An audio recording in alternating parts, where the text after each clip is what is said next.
अब जैसे हमने जिक्र किया था कि भाई आधुनिक काल में लोक प्रशासन का विकास हुआ था और 1887 ईस्वी में जो वुडरो विल्सन के द्वारा जो लेख लिखा गया था the study of public administration, Woodrow Wilson के इस लेख से लोक प्रशासन को एक स्वतंत्र विषय के रूप में मान्यता मिली थी। और इस तरीके से हमने देखा कि भाई आधुनिक काल में कहीं ना कहीं लोक प्रशासन का जन्म हुआ।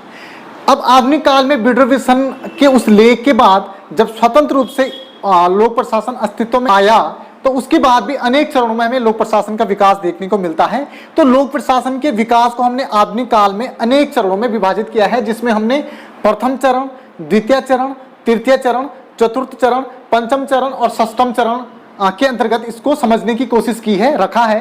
बहुत सारी किताबों में कहीं ना कहीं सिर्फ और सिर्फ पंचम चरण का ही जिक्र होगा, जैसे लक्ष्मीकांत वगैरह, एंड अदर कुछ किताबों में आपको छठवां चरण भी देखने को मिलेगा। तो प्रथम चरण में हम देख लेते हैं कि प्रथम चरण क्या है। सबसे पहले इसकी जो चरणों की जो समय अवधि है उसको थोड़ा सा हम समझ लेते हैं, याद कर लेते हैं। 1887 से 1926 ईस्वी में हमें प्रथम चरण देखने को मिलता है। उसके बाद द्वितीय चरण 1927 से 1937 में हमें द्वितीय चरण देखने को मिलता है। तृतीय चरण हमें 1938 से 1947 के बीच देखने को मिलता है। उसके बाद चतुर्थ चरण हमें 1948 से 1970 के बीच देखने को मिलता है और पंचम चरण हमें 1971 से 1990 के बीच देखने को मिलता है। जो षष्ठम चरण है वो 91 से वर्तमान तक की समय अवधि तक के समय काल को हम षष्ठम चरण के दायरे में रखते हैं। तो अब देख लीजिए तो प्रथम जो चरण है जो हमारा 1887 ईस्वी से 1926 ईस्वी में स्टार्ट होता है, तो उसमें हमने कौन कौन से चेंजेस देखे। तो उसमें हमें सबसे पहले दो चीजें याद रखनी है। जो प्रथम चरण है उसको राजनीतिक प्रशासन और द्वैत भाव के रूप में हम जानते हैं। यानी राजनीतिक प्रशासन और द्वैत भाव से ही आप समझ रहे होंगे कि राजनीतिक प्रशासन यानी राजनीति का प्रशासन से पृथकीकरण, द्वैत भाव का मतलब कि दो रूप होना, सिंपल सी बात है। तो इस चरण को याद करने के लिए आपने मुख्यतः दो हेडिंग्स याद रखनी है। नंबर 1 पे लोक प्रशासन का जन्म हुआ और दूसरे नंबर पे राजनीति और प्रशासन में पृथकीकरण की भावना हमें देखने को मिली। तो पहले जो हेडिंग है इसको समझ लीजिए, लोक प्रशासन के जन्म को। अब हम यहाँ पे एक एक हेडिंग करके समझेंगे। तो लोक प्रशासन के जन्म के तहत क्या हुआ, हमने जैसे देखा कि भाई 1887 ईस्वी में वुडरो विल्सन का एक लेख प्रकाशित होता है क्वार्टरली नामक पत्रिका में, जो था द स्टडी ऑफ एडमिनिस्ट्रेशन। ठीक है, तो द स्टडी ऑफ एडमिनिस्ट्रेशन जैसी लेख प्रकाशित होता है तो उससे कहीं ना कहीं स्वतंत्र विषय के रूप में हमें मान्यता मिल जाती है पब्लिक एडमिनिस्ट्रेशन की। अब देखो, जब ये जो लेख लिखा जाता है उस लेख के बाद क्या चेंजेस आते हैं, तो उस लेख के बाद जो चेंजेस आते हैं उसमें सबसे पहले लूट प्रणाली जो थी, जो करप्शन से भरी हुई थी, उस प्रणाली का खात्मा होता है और योग्यता पर आधारित भर्ती के लिए पेंडेंटल अधिनियम 1883 ईस्वी में बनाया जाता है। देखो, ये क्वेश्चन एक बार पूछा भी गया था अभी हाल ही में एनटीए के द्वारा। तो कुल मिलाकर के वुडरो विल्सन के लेख से पहली तो लूट प्रणाली खत्म होती है और दूसरे में कहीं ना कहीं योग्यता पर आधारित भर्ती के लिए एक पेंडेंटल अधिनियम जो 1883 ईस्वी में बनाया जाता है। पेंडेंटल अधिनियम के तहत एक कहीं ना कहीं इस तरीके का मैनिफेस्टो बनाया जाता है कि भाई हम क्वालिफिकेशन के आधार पे किस तरीके से लोक सेवकों की भर्तियां करें। तो उस तरीके की प्रोसेस कहीं ना कहीं हमें देखने को मिली वुडरो विल्सन के इस लेख के बाद। तो वुडरो विल्सन के इस लेख के बाद इस तरीके की चीजें हमें देखने को मिली और इन्हीं चीजों से, यानी कि जब लोक प्रशासन एक स्वतंत्र विषय के रूप में जन्म लेता है, लूट प्रणाली समाप्त होती है और योग्यता पर आधारित भर्ती के लिए पेंडेंटल अधिनियम बनाया जाता है, तो इन सारे करिकुलम को देख करके लोक प्रशासन को जो एक बूस्ट मिलता है, उसी को देखते हुए प्रोफेसर वार्डो ने वुडरो विल्सन को एक शास्त्र के रूप में जनक माना। तो यानी वुडरो विल्सन को लोक प्रशासन का जनक किसने माना? प्रोफेसर वार्डो ने माना, क्योंकि प्रोफेसर वार्डो ने जब ये चेंजेस देखे तो उन्होंने बोला कि भाई लोक प्रशासन का जो जनक है एक शास्त्र के रूप में कहीं ना कहीं वुडरो विल्सन को माना जाना चाहिए। तो इस तरीके से वुडरो विल्सन लोक प्रशासन के जनक के रूप में हमें देखी गई। उसके बाद हम बात करते हैं, पहली हेडिंग के तहत तो आपको इतनी चीजें याद रखनी है। उसके बाद दूसरी हेडिंग राजनीति और प्रशासन का पृथकीकरण। तो इसमें आपने मुख्यतः दो विचारकों के नाम याद रखने हैं। पहले पे फ्रैंक जे गुडनाउ और दूसरे पे एल्ड्री वाइट। तो Frank J Goodnow political and administration जो इनके द्वारा 19वीं शताब्दी में देखने को मिली पुस्तक लिखी जाती है। ये कोलंबिया विश्वविद्यालय के प्राध्यापक थे, यानी टीचर थे, प्रोफेसर थे। तो इन्होंने कहा कि राजनीति राज्य की इच्छा को प्रतिपादित करती है, जबकि प्रशासन इस इच्छा या नीति के क्रियान्वयन से संबंधित है। कहने का मतलब है कि इन्होंने लोक प्रशासन और कहीं ना कहीं राजनीति को अलग अलग माना। इन्होंने बोला कि जो राजनीति है वो राज्य की इच्छा को कहीं ना कहीं दिखाती है या राज्य की इच्छा के बारे में बात करती है, जबकि कहीं ना कहीं जो प्रशासन है राज्य की उस इच्छा पे जो काम करने की जो प्रक्रिया है या जो नीतियों पे काम करने की जो प्रक्रिया है वो प्रशासनिक दायरे के अंतर्गत आती है। तो इस प्रकार से कहीं ना कहीं जो गुडनाउ थे उन्होंने भी समर्थन किया वुडरो विल्सन के जो उन्होंने लेख में उनका विभाजन किया था। तो हमने कुल मिलाकर के यहाँ पे देखा दूसरी हेडिंग के तहत कि फ्रैंक जे गुडनाउ भी कहीं ना कहीं लोक प्रशासन और राजनीति को अलग अलग मानते हैं अपने इस पुस्तक में। उसके बाद L D White introduction to the study of public administration, ये इनके द्वारा 1926 में लिखी जाती है। यहाँ पे फ्रैंक जे गुडनाउ लेख लिखते हैं। फ्रैंक जे गुडनाउ की यहाँ पे पुस्तक हमें देखने को नहीं मिलती है, बल्कि एल डी वाइट जो अब ये लिख रहे हैं ये पहली पुस्तक थी पब्लिक एडमिनिस्ट्रेशन की जो 1926 में लिखी जाती है। तो इस पुस्तक में एल डी वाइट भी कहीं ना कहीं इसी तरीके की बात करते हैं। तो फर्स्ट फेज में हमने देखा कि भाई पब्लिक एडमिनिस्ट्रेशन का क्या होता है, जन्म होता है, साथ ही साथ राजनीति से इसको अलग किया जाता है। राजनीति से अलग करने का समर्थन कहीं ना कहीं फ्रैंक जे गुडनाउ और एल डी वाइट करते हुए में पाए जाते हैं। फ्रैंक जे गुडनाउ जिस तरीके से कहते हैं कि भाई राजनीति राज्य की इच्छा को संचालित करने की एक बात करती है, जबकि कहीं ना कहीं पब्लिक एडमिनिस्ट्रेशन उन नीतियों के क्रियान्वयन की बात करती है। उसके बाद दूसरे चरण में आ जाते हैं हम, द्वितीय चरण में 1927 से जो 1937 के बीच हम जिसको मानते हैं, इसमें लोक प्रशासन के सिद्धांतों का स्वर्ण युग हमें देखने को मिलता है। तो आपने यहाँ पे दो हेडिंग याद रखनी है कि पहले फेज में ये दो चीजें होती हैं, दूसरी हेडिंग में आपने सिर्फ और सिर्फ यही एक ही हेडिंग याद रखनी है कि लोक प्रशासन के सिद्धांतों का स्वर्ण युग। अब देखो स्वर्ण युग किस तरीके से था, तो इसमें हम जिक्र करते हैं F.W. विलोबी, मैरी पार्कर फालेट का हम जिक्र करते हैं, गुलिक एंड उर्विक का जिक्र करते हैं, मोने एवं रैली का जिक्र करते हैं। शॉर्ट में आप इसको इस तरीके से भी याद कर सकते हैं, विलोबी, फालेट, फेयोल, गुलिक, उर्विक, मोने, रैली। विलोबी, फालेट, फेयोल, गुलिक, उर्विक, मोने, रैली, तो इस तरीके से भी याद कर सकते हैं। तो यहां पे अब देख लीजिए इस काल में कहीं ना कहीं किस तरीके से चीजें देखने को मिली। जो ये वाला फीस था इसमें लोक प्रशासन में सिद्धांत हैं, इस तरीके की बात करते हैं ये विचारक।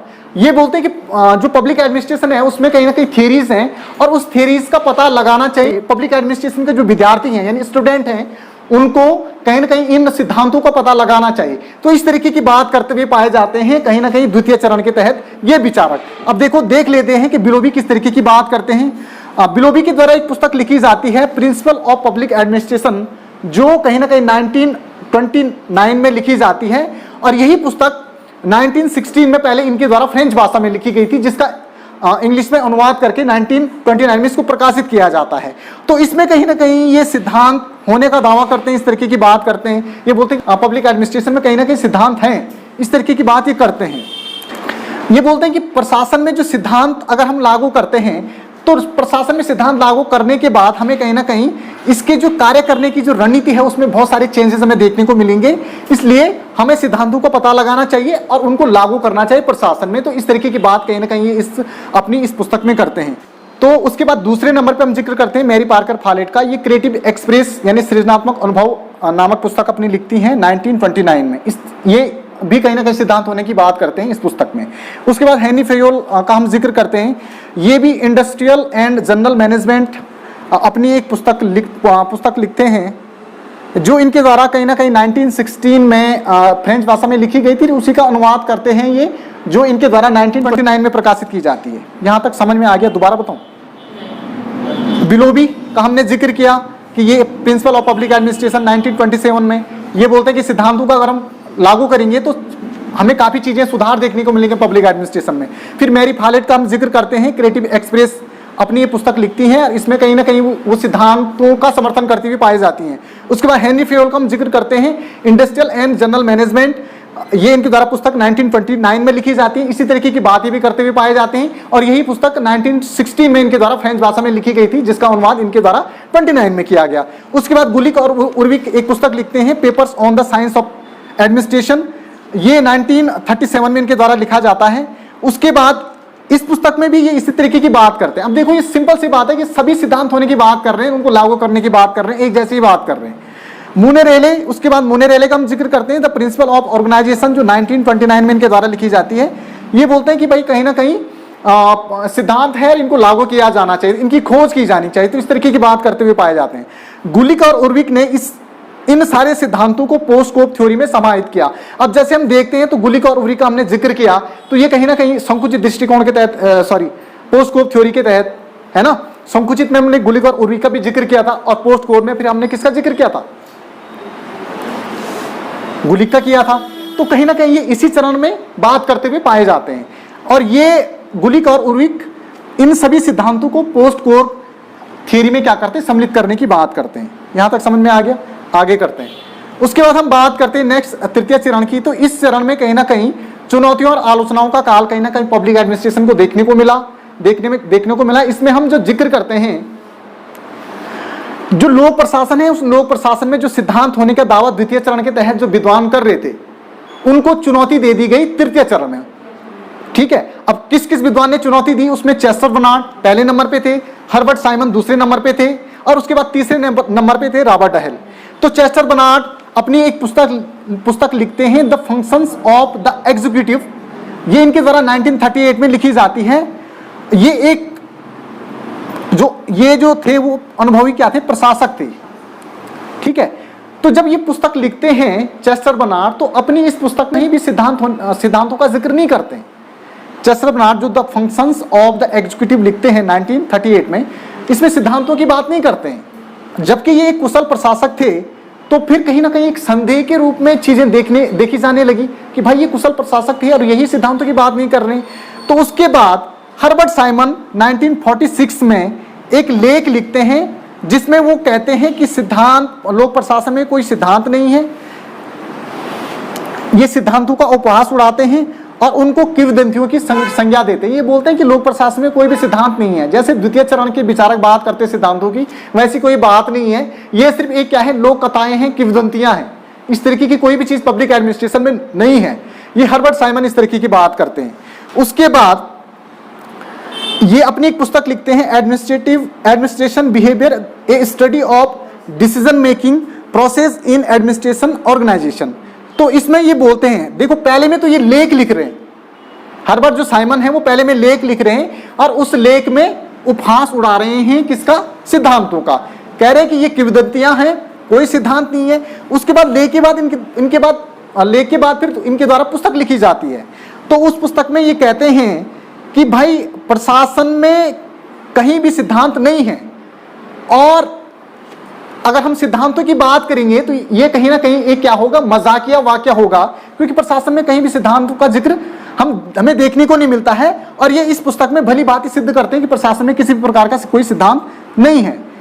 जब ये इस पुस्तक को लिखते हैं, तो इस पुस्तक में निर्णय प्रक्रिया के विश्लेषण पर, जो इसने निर्णय निर्माण की जो प्रक्रिया की ये बात करते हैं, इसी के आधार पर उनको 1978 में नोबेल पुरस्कार से सम्मानित किया जाता है हर्बर्ट साइमन को। तो हमने यहाँ पे देखा कि भाई कहीं ना कहीं हर्बर्ट साइमन पूरी तरीके से नकार रहे हैं कि सिद्धांत नहीं है। फिर रॉबर्ट हल की हम बात करते हैं, तो the science of public administration, इनके द्वारा एक लेख लिखा जाता है, और उस लेख में ये बोलते हैं कि भाई लोक प्रशासन विज्ञान नहीं है। लोक प्रशासन में अगर हम देखें तो सिद्धांत पूरी तरीके से नहीं है, क्योंकि अगर ये सिद्धांत होते इसमें, तो कहीं ना कहीं इसको हम विज्ञान की श्रेणी में रखते। तो इसमें सिद्धांत नहीं है, इसलिए हम इसको विज्ञान की श्रेणी में नहीं रख सकते हैं। ये बोलते हैं कि विज्ञान मूल्य शून्य होता है, जबकि प्रशासन मूल्यों का बाहुल्य होता है। तो इस तरीके से ये कुछ तर्कों के आधार पर ये सिद्ध करने की कोशिश करते हैं। व्यक्तियों के व्यक्तित्व अलग अलग होते हैं, इसलिए प्रशासनिक जो क्रियाकलाप हैं उनमें एक रूपता हमें दिखाई नहीं देती है। तो क्योंकि साइंस तो ट्रुथ की बात करता है ना, और ट्रुथ का मतलब क्या है, जब कंक्लूजन एक जैसा आता है तो फिर उस चीज को हम साइंस के दायरे में रखते हैं। लेकिन यहाँ पे जब कंक्लूजन एक जैसा नहीं आएगा, तो कहीं ना कहीं उसको हम क्या करेंगे, सत्य के दायरे में नहीं रखेंगे। तो वो बोलता है कि इसको अगर हम सिद्धांत मानेंगे, तो सिद्धांत मानने का मतलब ये विज्ञान है, और विज्ञान का मतलब क्या है, विज्ञान इन चीजों को देखता है, और प्रशासन में तो इस तरीके की बात है नहीं। तो तर्कों के आधार पे, अपने तर्कों के आधार पे ये क्या करते हैं, लोक प्रशासन में सिद्धांत ना होने की बात को खारिज करते हैं। ये लोक प्रशासन में सिद्धांत है, इस बात को खारिज करते हैं। यहां तक समझ में आ गया।